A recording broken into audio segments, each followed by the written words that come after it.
si nous nous laissions aller à la provocation, nous pourrions nous demander si Istanbul ne va pas devenir la capitale de la Russie. C'est vrai, c'est aujourd'hui la destination de tous les Russes, les oligarques qui critiquent le régime et qui vont mettre leurs yachts à l'abri dans les criques aux eaux translucides de la mer Égée, les journalistes libres d'esprit qui ont peur de finir en Sibérie, enfermés dans un camp de travail où ils compteront les flocons de neige, et puis les vrais faux touristes, des familles russes qui font leurs valises en mettant dedans le maillot de bain, t-shirt, des tongs, en prenant une réservation d'hôtel pour passer la frontière tranquillement, mais qui, en fait, n'ont aucun projet de retour. Ils quittent la Russie. Les postes frontières sont actuellement embouteillés, beaucoup plus que d'habitude. Les images sont impressionnantes, des kilomètres de voitures à l'arrêt, avec des gens qui sont très calmes quand on leur demande ce qu'ils font. Oh rien, on va se baigner dans la mer Méditerranée, enfin qu'importe où, tant que l'eau est tiède et qu'il y a des poissons qui nagent.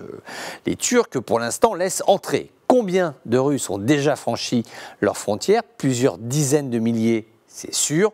Plusieurs centaines de milliers, c'est probable. Les autorités d'Istanbul communiqueront ultérieurement pour des raisons techniques, puisque les arrivées se font en ce moment. Il faut attendre la fin des vacances pour distinguer les vrais touristes de ceux qui ont un projet de migration clandestine. Et puis, pour des raisons politiques, l'équipe du président Erdogan se présente comme une force médiatrice dans le conflit ukrainien. S'il commence à y avoir un surcroît de publicité sur les oligarques et les opposants à Vladimir Poutine qui viennent se mettre au vert en Turquie, cela pourrait créer des tensions annexes, certes, mais des tensions tout de même, ce dont le dossier ukrainien déjà complexe pourrait faire l'économie.